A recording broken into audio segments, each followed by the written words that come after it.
Today's story sounds exactly like an urban legend. It sounds too exaggerated, too grotesque, too terrifying to be real. But it is. This is the true story of the Bitsevsky Park maniac.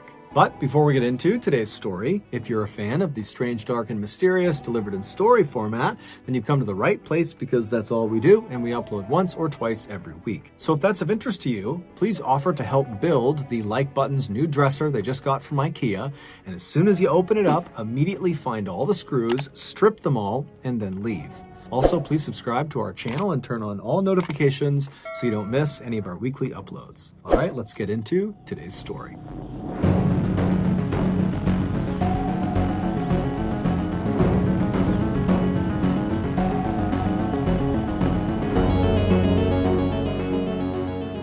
Moscow, Russia, which is one of the world's richest cities, is home to more billionaires than any other European city. But if you travel just 10 miles south of Moscow's richest neighborhood, the Golden Mile, you will reach one of Russia's poorest neighborhoods, the southern Moscow suburbs. Nicknamed Zhopamira, which means the asshole of the world, these suburbs used to be a thriving neighborhood with tens of thousands of working-class Russians and their families calling it their home. But after the fall of the Soviet Union in 1991, the money and the jobs in this area dried up completely, and even though the residents wanted to relocate and live somewhere with more opportunity, they couldn't. They didn't have the resources to leave, and so they were trapped. And since 1991, really nothing has changed in these suburbs. Today, there are still tens of thousands of now very poor Russian families that still live there, living in these totally overcrowded Soviet apartment buildings that are these big, square, identical-looking things that are literally falling apart. And most of the people who live in these suburbs either are unemployed or they work some dead-end job that barely pays them any money. The police in the suburbs are completely underfunded and, for the most part, are corrupt. And so crime over the years has really taken a dramatic uptick. Also, drug and alcohol abuse are completely running rampant in this part of the world. But despite their notoriously rough living situation in the southern Moscow suburbs, these residents do have one claim to fame, and that is the Bitsevsky Park. Bitsevsky Park is comprised primarily of a massive, lush green forest that is full of wildlife and beautiful streams and clearings, and it sits right on the southern edge of the southern Moscow suburbs. In total, the park covers a whopping 2,700 acres and stretches 4 miles from top to bottom, which makes it 3 times bigger than New York City's famous Central Park. Bitsevsky Park had always been a popular tourist destination for people living around Moscow, but after the fall of the Soviet Union, the park's popularity skyrocketed, specifically amongst people that lived in the southern Moscow suburbs. As their lives continued to become more bleak in the 1990s, they compensated by going to the park as much as they possibly could. They would take long walks in the woods, they would play chess with their friends along the peripheries on the park benches and tables, or they'd go cross-country skiing in the winter. Basically, year-round, this park became their escape from their miserable everyday lives. But that would not last. Starting in the early 2000s, something totally unexplainable and terrifying began happening in the park, specifically in the heavily forested area in the park. And eventually, this unusual event that was taking place got so completely out of hand that the residents of the southern Moscow suburbs stopped going in the park. They were literally too scared to go inside. The strange phenomenon began in 2001. From May to July that year, 10 people went missing after having been spotted either in or right around the outside of the heavily forested area inside of Bitsevsky Park. All of them were alone when they were last spotted, and all of them were men. Now, there was some precedent for people suddenly going missing in this part of Russia. Every now and again, people would try to flee these suburbs to try to make a better life for themselves somewhere else, but time and time again, they would just come back a couple couple of days or weeks later because it hadn't worked out. But when these 10 men did not come back in a couple of days or weeks, their families went to police and reported them missing. But unsurprisingly, the police did not launch an investigation. Instead, they accused the 10 missing men of just being drunk bums who probably wandered off somewhere, and whatever trouble they were in, it was their fault. Now, the families and the locals did not buy this explanation, but there really wasn't a better explanation. These men really had just kind of vanished. No one had any idea where they went. And so given the kind of general grim outlook on life that lots of people held in this area, people just kind of accepted that whatever happened to these 10 men happened and there's nothing any of us can do about it. And they moved on. But in October of that year, so 2 months after the 10th man had gone missing in the park, another man went missing in the park. And then by the end of the year, 4 more men had vanished inside of the park. And all of them vanished under the same circumstances, last spotted alone in or around the heavily forested area in the park. The families of these 5 men would go to police. They would report their family members missing. But again, the police did not launch any investigation and blamed the missing people for being responsible for whatever happened to them. And then after that, the families kind of mourned the loss of these 5 men, not really sure what to make of it. And locals kind of gossiped about it for a little while and started to speculate about what might have happened to them and kind of lumped them in with the 10 other men that had gone missing. But after a while, when no new news came out about what happened to them, everyone just kind of moved on again. And unbelievably, this pattern would repeat itself for nearly 4 years. From 2002 to late 2005, 25 more people would go missing inside of Bitsevsky Park. 24 of them would be men, 1 of them would be a woman, although it wasn't clear if she was actually in the same category as the other 24 men, but regardless, that put the total number of mysterious disappearances inside of this forested area in the park up to 40. But still, the police shrugged it off, and eventually, so too did the local population. Everyone just kind of moved on, like this phenomenon wasn't happening, that people were not going missing in droves inside of this forest. But everything would change with missing person number 41.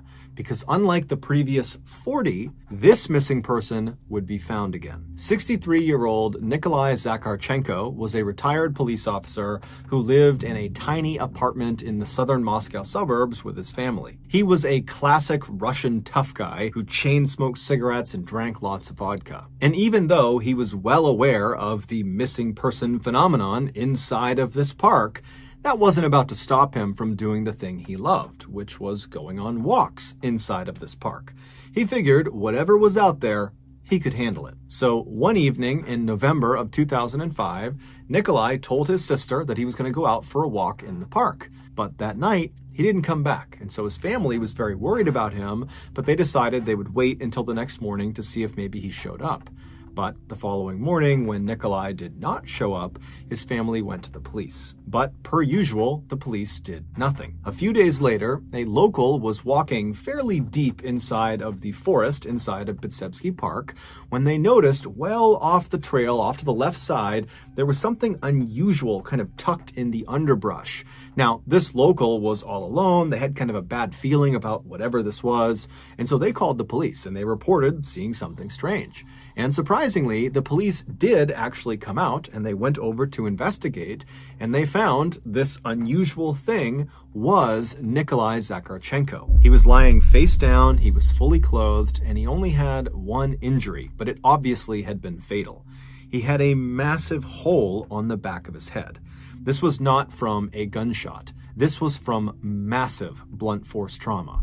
He had been struck so hard that literally the back half of his skull was blown clear off. The police searched the area in hopes they might find the murder weapon or some other clue as to what happened to him, but there was nothing. And so all the police could deduce was that Nikolai had obviously been attacked either by a person or group of people or even an animal, and that whoever his attacker was or whatever his attacker was had clearly police snuck up on him, given the location of his injury. Now that the police had a body, and it likely looked like it was a murder, they could no longer ignore the fact that so many people had gone missing inside of this park, and it was looking like probably if they looked around the park, they might find more bodies. So the local police called in reinforcements from Russia's Criminal Investigation Department, and they came to the southern Moscow suburbs, and with the local police, they began searching every inch of this park, looking for more bodies, or just for any indication of who or what was behind this attack and behind all these missing people. But after several days of a very extensive search, where they looked everywhere in this park, all over the forested area, they found nothing. At the same time this huge police search was going down inside of Bitsevsky Park, news about Nikolai's death had spread amongst the southern Moscow suburbs, and people were now getting really scared. Before, the fear of the park felt kind of theoretical because there were no bodies. And so even though it seemed far-fetched, it did seem possible that maybe all these people were getting lost on their own, that they really were just drunks stumbling off. But now, with the discovery that one of these missing people had been horrifically killed, that made the danger associated with this park feel very real. And so it was around this time that most residents of these suburbs stopped going inside of this park in fear of whatever was out there in the forest. And they would forbid their children from going in, and they would tell their neighbors, don't go in the park. And they gave this evil thing that lurked in the forest that caused men to disappear and attacked Nikolai, they gave this thing a name. They called it the Bitsevsky Park Maniac. But despite the fear of this maniac causing so many people to avoid this park, and despite the massive police presence that was in the park, constantly looking for bodies, looking for clues, and just generally patrolling the area, despite all that, people still continued to go missing in this park. Starting just a week after the discovery of Nikolai's body in November of 2005, all the way up to April of 2006, 9 more men would mysteriously vanish in the forested section of Bitsevsky Park. And just like Nikolai, just a couple of days after they were reported missing by their families, they would be found lying out in the middle of the park with the backs of their heads caved in. But unlike Nikolai, most of these 9 victims had been found with a glass bottle jammed into the hole in the back of their head, meaning almost certainly this was the work of a human, not some animal. By this point, almost no one was stepping foot inside of the park, because it was basically common knowledge that, a serial killer is obviously on the loose in the forest. But despite this, there were still some very stubborn people who continued to go inside of the park. And one of those people was 32-year-old Alexander Pichushkin. He had been born in the southern Moscow suburbs, and he still lived with his family in the same tiny apartment he had grown up in. It's safe to say Alexander's life had been more difficult than his peers. When he was just 4 years old, he fell backwards off of a swing, and when he sat up, he was okay, but the swing came swinging back and smashed him in the front of the head, causing brain damage. Now, his family did not have the money to send him to a hospital, and so when he stood up after getting struck and he was kind of able to walk around and he seemed okay, they determined he was fine and they didn't follow up.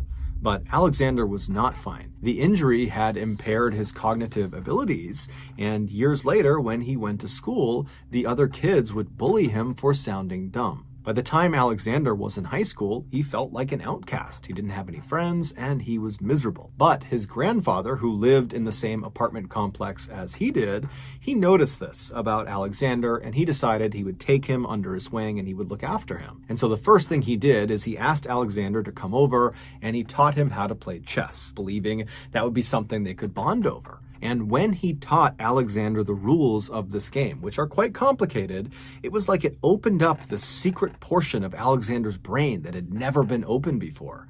Alexander immediately absorbed all this information about chess and became a master of it practically overnight. Within a couple of days of being taught how to play, he was beating his grandfather virtually every time they played together. And so his grandfather was totally thrilled about this and was very proud of Alexander. And so he decided to bring Alexander down to Bitsevsky Park, where all these old men who were total chess masters were always playing chess on all of the park benches and tables. And so he brought Alexander down there and he put him up against all of these incredible players. And very quickly, Alexander was wiping the floor with them. And they loved him for it. He was their star. He was their prodigy. They totally adored him and they respected him.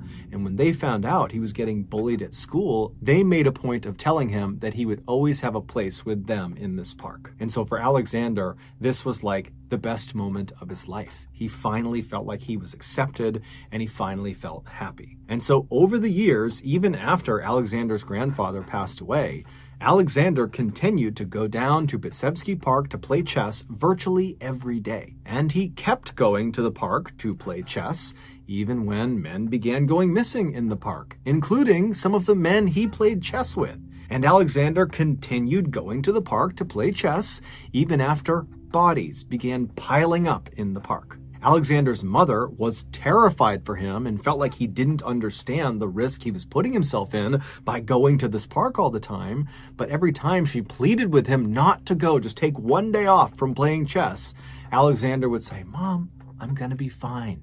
And then he would leave anyways. In April of 2006, Alexander was 32 years old and worked for a local grocery store stocking shelves. By this point, at least 50 people had vanished mysteriously in the forested section of the park, and 10 bodies had been found. On the morning of the 12th of that month, Alexander showed up to the grocery store for his shift, and right away he noticed there was a new employee. It was this beautiful older woman he had never seen before, and Alexander, while he was confident playing chess, was not remotely confident around women. He had never had a girlfriend before. But he found himself looking at this woman across the store, feeling like she was different, that she was more approachable than other women. And so he told himself that day he was going to go up to her and he was going to say hi. And so all through his shift, he kind of awkwardly watched this woman from a distance, kind of building up his confidence. And then at the end of his shift, her shift was also ending, the pair walked outside at the same time, and Alexander was about to say something, but he just couldn't find his voice. And then he noticed this woman had put a cigarette in her mouth, but she was fishing around for her lighter, like she couldn't find it. And so Alexander jumped into action and pulled his own lighter out, and he held it out to her and said, "Hey, can I light your cigarette?" And so before long, the two were chatting and they were walking together and smoking their cigarettes. And over the course of their conversation, Alexander would learn this woman was named Larissa Koligina, and she was 48 years old, and she lived near Alexander's apartment. And so after they walked for a little while, they arrived in front of her apartment building. And at this point, Alexander knows she's about to go inside. And so he suddenly feels bold and he asks Larissa, "Hey, do you want to continue walking around with me for a bit and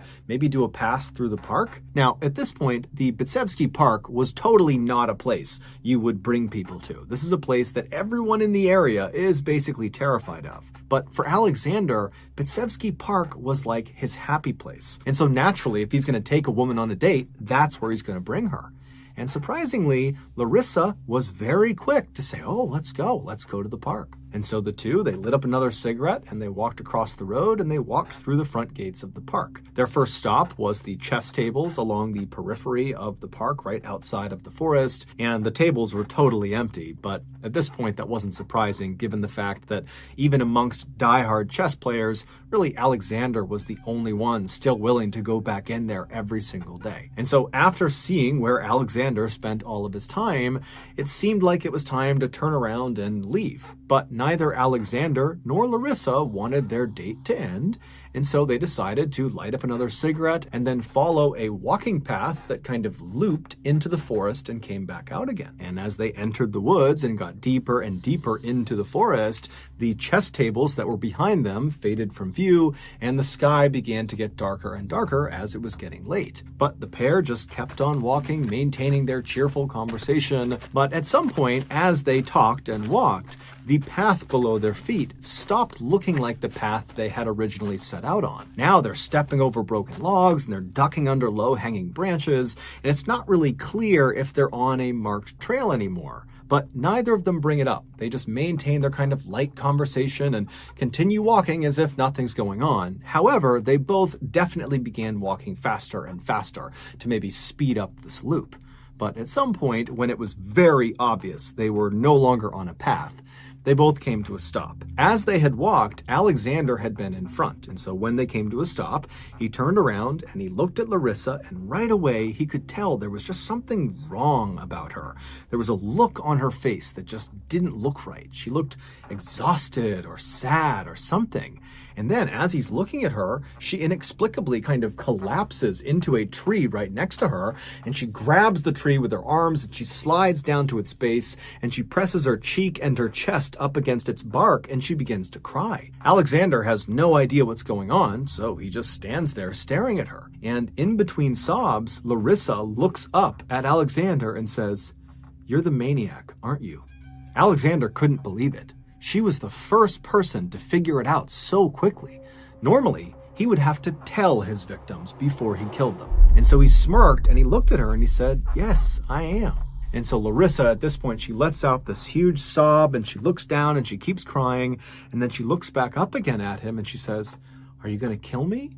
And without any hesitation, Alexander looks at her and he says, "Yes, I am." And then he reached into his jacket and he pulled out a hammer. No one knows for sure why Alexander became a serial killer or why he almost exclusively targeted men. Many people believe it might have something to do with the brain damage he suffered as a 4-year-old when that swing hit him in the head, that somehow that rewired his brain and made him more aggressive towards other people, especially men.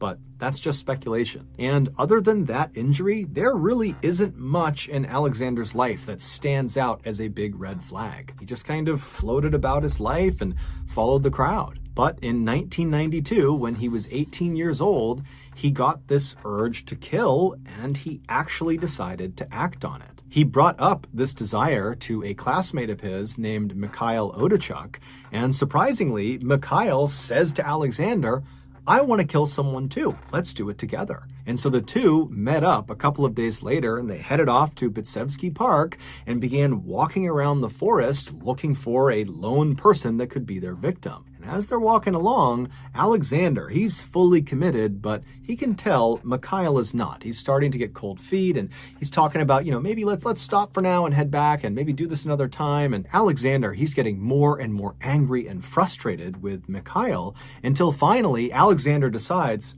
my first victim will be Mikhail. And so he turns to Mikhail and he says, "You know what?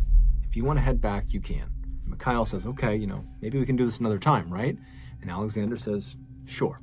And so Mikhail turns around, and as soon as his back is to Alexander, Alexander pulls out his hammer and he smashes Mikhail in the back of the skull, causing Mikhail to crumple to the ground, either dead or unconscious. But either way, he's laying on the ground. And as soon as he is, Alexander remembers that they had passed a little while earlier this well kind of hidden in the middle of the forest. And so he grabbed Mikhail's body and he dragged him through the forest over to this well.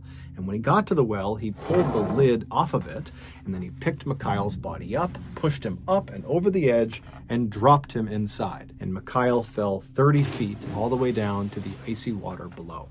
And then Alexander put the lid back on the well, he grabbed his hammer off the ground, and he left. An important part of Alexander's killing was this well. This well was not a drinking water well. It was basically an access point to this deep underground sewer system that stretched all around the underside of this park. And so when Mikhail fell down this 30-foot shaft, he didn't just land at a pit of water right at the bottom of the well. Instead, he fell all the way down the shaft until it opened up like the bottom of a huge scientific beaker. It was basically like this big cave at the bottom of the well that was full of very deep water. And so Mikhail would have splashed into that water, which was icy cold, and then after Alexander put the lid on top of the well, it would have been pitch black inside of that space.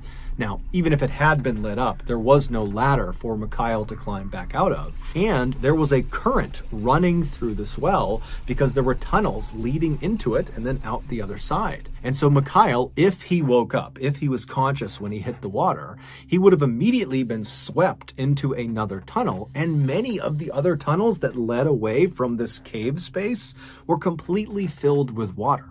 And so he would have had nowhere to breathe. He would have been sucked into a tunnel and he would have drowned.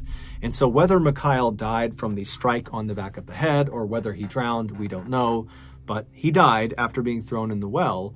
And then his body was swept miles and miles away to some deep underwater recess where nobody was looking. Alexander would wait another 9 years before he killed again. But once he started up again, he didn't stop. His first kill after the hiatus was in the summer of 2001.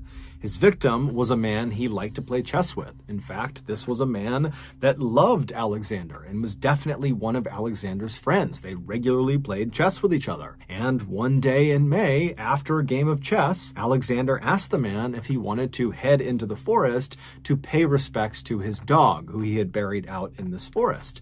And he told the man he was going to have a sip of vodka over his dog's grave. And so this chess friend of his agrees to go with Alexander because he loves Alexander. He's a good friend of his, and says, absolutely, let's go pay our respects to your dog. And so the pair begin walking into the forest, and at first they're on a trail, but eventually Alexander says to this man that you need to leave the trail in order to get to the gravesite. So the man says, yeah, no problem. And so they get off the trail and they're walking for a little while until they reach the well. And when they get to the well, Alexander stops and he kind of points to some arbitrary spot on the ground and says, oh, that's where my dog was buried. And so Alexander pulls out a bottle of vodka and he takes a swig and then he hands it to the man, who does the same thing to kind of do this commemorative drink for this dog. And then afterwards, Alexander looks at his friend and kind of gestures with his arm to get the man to, take them back out of the forest, back out to the chess tables. And so the man turns around and begins backtracking. And as soon as he does, and his back is to Alexander, Alexander pulls out his hammer, he walks up behind his friend, and he smashes him over the back of the head. And then just like Mikhail, he drags this man's body over to the edge of the well, he pulls the lid of the well off, and then he lifts this man up, and he dumps him into the well shaft, and then he puts the lid back on top. Alexander continued to lure his victims out to that well, and all of his victims were people he knew. They were his chess friends. They were his neighbors in his apartment complex. They were anyone he had a personal relationship with. He would later say that that was his preferred victim. He liked to know the person he was killing. It made him feel like God. Amazingly, it would turn out not all of Alexander's victims who were chucked into that well actually died. Victims number 16 and 17, who were a pregnant woman and a 13-year-old boy respectively, after they had their heads smashed with a hammer and they got chucked into the well, their clothing got caught on a snag poking out of the inside of that 30-foot shaft, and it literally arrested their fall and kept them from plummeting all the way into the water. And somehow, in both instances, Alexander didn't notice. He just put the well lid back on and walked away, believing they were both dead. But they weren't, and after they regained consciousness, they were able to kind of claw their way back up the well shaft and pulled themselves out of the well. Both victims would go to the police, and both of them would positively identify who their attacker was, Alexander. But the police didn't care. In fact, they told both of these victims that they needed to drop the charges and leave them alone. And if they didn't, they, the police, would come up with something to have both of them arrested, the victims. And so Alexander got away with it, and the victims were literally intimidated by the police to stay quiet. And so that led to dozens and dozens more murders. In April of 2006, after Alexander told Larissa he was the maniac and he was going to kill her, he walked behind her as she cried and continued to hold on to the tree, and he wound up his hammer and brought it smashing into the back of her head. And then as she slumped to the ground, he hit her several more times in the back of the head with the hammer, and then he pulled out a vodka bottle and he jammed it inside of the hole, and then he left. 2 months later, Alexander would lure another woman out into the middle of the forest with him. Her name was Marina. She was 35 years old, and she had met Alexander while working at the grocery store with him. She actually was hired to work at the grocery store to fill Larissa's now vacant spot. Before Alexander and Marina began their walk out to the park, which was Alexander's suggestion, Marina said she just needed to stop by her apartment to let her son know where she was going. And so they swung by her apartment. Marina went upstairs and she left a note for her teenage son saying where she was going and who she would be with. And she even left behind Alexander's name and his phone number on this note. And so when she came back out again and she and Alexander began walking towards the park, Alexander knew that if he killed her, which was his intention, that he would certainly be caught. The police were on super high alert at this point, and they would certainly get their hands on this note, and that would absolutely implicate him. And so he didn't really know what to do. But by the time they were strolling into the forest, Alexander had decided he was going to kill her anyways. And many people believe he did this specifically to get caught, not to protect the public from himself, but because he wanted fame. He wanted recognition for what he had done. This theory stems from the fact that starting with his 41st victim, Nikolai Zakharchenko, Alexander began leaving his victims' bodies out in the open. He stopped putting them into that well.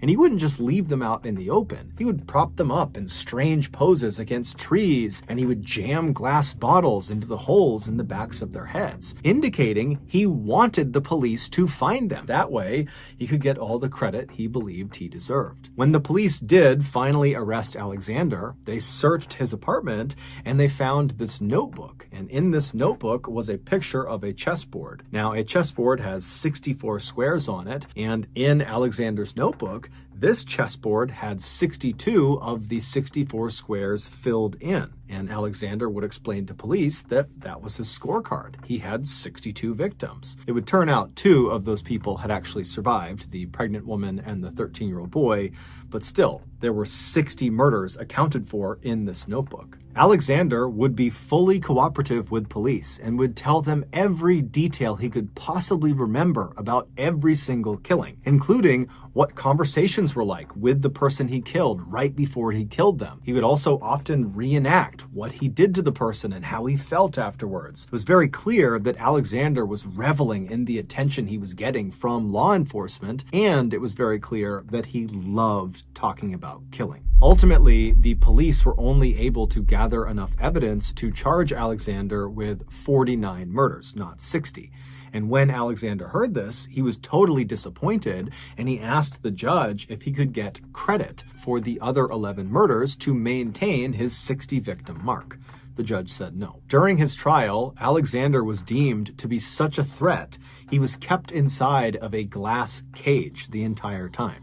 And during the proceedings, he showed no remorse and in fact seemed kind of happy, like he was enjoying the spectacle of his trial. He was ultimately given the harshest penalty under Russian law at the time, which was life in prison without parole, and the first 15 years of his life sentence would be in complete and total solitary confinement. So virtually no human interaction, kept inside of a cell 24 hours a day with nothing in his cell all day long. Alexander is still alive today, and he is still in solitary confinement. So that's going to do it, guys. If you got something out of today's episode and you haven't done this already, please offer to help build the Like Button's new dresser they got from IKEA. And as soon as you open it up, take all the screws out, strip them all, and then leave. Also, please subscribe to our channel and turn on all notifications so you don't miss any of our weekly 1 or 2 video uploads. We now have a podcast where we upload brand new, never before heard content on Monday mornings. We also upload remastered YouTube content on Thursdays. The podcast is just called Mr. Ballin Podcast, and it can be found on Spotify, Apple Podcasts, Google, Amazon, basically anywhere you get your podcasts, you can find it there. If you want to get in touch with me, you can direct message me on any major social media platform. My username for all of them is just @MrBallin, and I do respond to the majority of my DMs. We have 2 additional YouTube channels, Mr. Ballin Shorts, where we post random short videos and lost episodes, and Mr. Ballin en Español, which is a Spanish language channel. We also have a Facebook page just called Mr. Ballin that puts out near daily content. And we also have a Snapchat channel, also just called Mr. Ballin, that posts on Sundays. We also have some very cool merch. If you want to check that out, go over to shopmrballin.com. If you have a story suggestion, please submit it to our subreddit just called Mr. Ballin. It's linked in the description below. So whether I see you on Instagram, Twitter, TikTok, Reddit, YouTube, Facebook, other YouTube channels, podcast, wherever, just know that I really appreciate your support. And until next time, that's going to do it. See ya.